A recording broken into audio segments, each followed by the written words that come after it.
So what got you into big cat rescues or rescuing animals? When I was 17, I've been on the road on my own since I was 15. Wow. And yeah, in fact, seeing your thing here, I've been 41 years sober. But Oh, congratulations. like, that's quite the centerpiece. But Shaz, you're supposed to tell us that so we can hide those things. Right. I was like, it's better to find out here publicly. Yeah. So I always thought that I wanted to save domestic cats and kittens from being killed in shelters due to overpopulation, which led me to be in vet offices a lot as a child. And so whenever a bobcat gets hit by a car or shot by a hunter, the vet can fix them up in 30 minutes to an hour, but then you're talking months of rehab for those cats to be able to go back to the wild. And so the vets would say, hey, you like cats. This cat is like scaring all of our people half to death because there's nothing more wicked than a bobcat. They are just determined to kill everybody in their environment. And so I would take them home, get them fixed up, and then release them back to the wild. And I had done that from the time that I was 17. Wow. And I built the real estate business starting in 84 until I got married in 91. And then in 92, we ended up at a exotic animal auction where we were buying llamas because we had big tracts of land and we would turn llamas loose on the property because you could pretty much just put a rope around the property and the llamas will stay in, whereas like nothing else is going to do that. Right. And they clear about eye level. So it was like they do all this clearing for us and we'd move them to the next parcel. And so when we got to this auction, this guy came in and he had this 6-month-old bobcat that was just terrified. He was like latched into the guy's neck. And it's an animal auction, so there's people screaming and bidding and all of the noise and chaos of these other animals that are scared to death. And the guy next to me starts bidding on this bobcat. And so I leaned over and I said, when that cat grows up, she is going to tear your face off. And he said, I'm a taxidermist. I'm just going to club her in the head in the parking lot, make a den decoration out of her. So I burst into tears. My husband started bidding, and he probably paid more for that bobcat than anybody has ever paid for a bobcat in the history of bobcats. But she was not going to get clubbed in the head. And so we brought her home, but she had been declawed, so she couldn't be released. Plus, cats who are born in captivity are not legal to release. And so she was as wretched a pet as you might imagine. And she would attack my husband and my daughter. She was beating the snot out of our German Shepherd.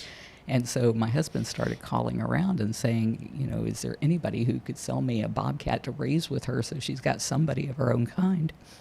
And a guy said, excuse me, I hate to do that right into the microphone. That's fine. A guy said he would sell us a bobcat for her to be raised with, but we had to come there in person. So we drive up to Minnesota in a van with my daughter, who was 12 at the time, and a little friend of hers from school. And we get there, and it turns out to be a fur farm. And there's no sign out front that says fur farm. You just see this big metal shed, and we go inside, and the flies in there were so thick, we had to put handkerchiefs over our faces because you didn't want to breathe them into your nose or your mouth. Wow. And there were just cage after cage after cage of all of these bobcats and Canada lynx and Siberian lynx, and this guy's pulling out kittens and showing us kittens. And I'm looking around the room, and in the corner, I see there's a whole pile of dead cats, and they've only taken this little piece of belly fur because that's the piece they use for coats. It's a white fur with spots. The rest of their coat is kind of like brown on brown.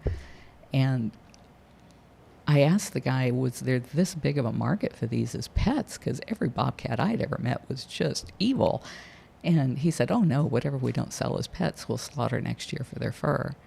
And that by that time, what I was seeing in the corner over there finally hit home, and I just burst into tears. And my husband said, how much for every cat here? And we came home with 56 bobcats and lynx. Wow. So people, you know, then started calling, hey, would you take my lion? Would you take my tiger? And I'm like, what are you doing with lions and tigers in your backyard? Crazy. And so we had to learn the hard way how to take care of these animals and cage them properly and feed them properly.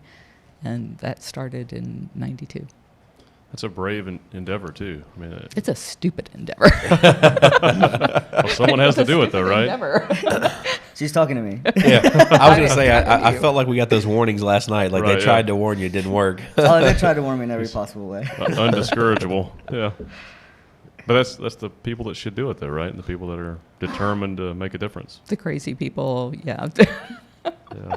People that care It's us. that much. All of us. Yeah. That's incredible. So, was your how did you grow the facility or grow the business, the charity? So when we brought all of the first year, those were all kittens that we brought home. Also, feeding that many animals, cats. I mean, they eat a lot of food, correct? They do. Yeah. When we brought that first group of 56 in, they were all kittens because we didn't have cages already built for the adults. The next year we went back and got the 28 adults and other kittens that they had had. And so the next year we brought in 22 more. But those kittens had to be fed every 4 hours around the clock, just like their mothers would do. And so we brought in all of the people who worked on our real estate business would sit around in a big circle on the floor in my house. I'm allergic to cats and I'm allergic to dust. So my floors are all tile. I didn't have any curtains. I have hardly any fabrics in the rooms at all. And it turned out to be good because my house became a cage full of cats. And I actually had to build a cage around my desk so that I could work the real estate business from my home without the cats peeing on the fax machine and on the phone and everything else. Yeah, Howie keeps saying he's so glad he was not here for all of that. But they do eat a lot. And by the time you're talking lions and tigers, these are cats who can eat. I mean, just the food and vet care alone for a single tiger or lion is $10,000 per year. That's why people are not equipped to keep these animals as pets. And so raising all of that money wasn't a problem at first because we had our real estate business and it was doing great and we could fund it ourselves. The IRS told us we couldn't call it a hobby anymore. We had to call it a business if we were going to deduct all of these hundreds of thousands of dollars that we were spending on these animals. And so we became a nonprofit in 1995. And then I lost my husband in 1997. And then my entire real estate business was seized for the next 5 years by the courts, and a conservatorship was put in place. So they said I could only take out $125,000. Later, I got it bumped up to $150,000 a year from the money that I had been earning and building all of these years. And we were at that time spending over $360,000 a year on the cats. So there was nowhere for me to get that extra money other than going to the public. And so I had to learn how to do fundraising. And I was going to say galas, but galas came later when Howard came along. What we had were like a barbecue in the parking lot.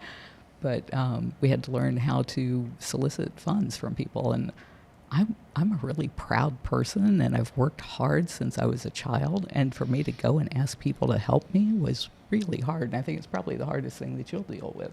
Oh, it is by far the hardest thing. And it's the one thing that I had to understand that everyone, once I got my first contribution and I saw how happy the person got that gave the money, I was like, oh my God, this is not just about animal welfare. This is about, this organization is going to impact people in a positive way too. And it made it a lot easier.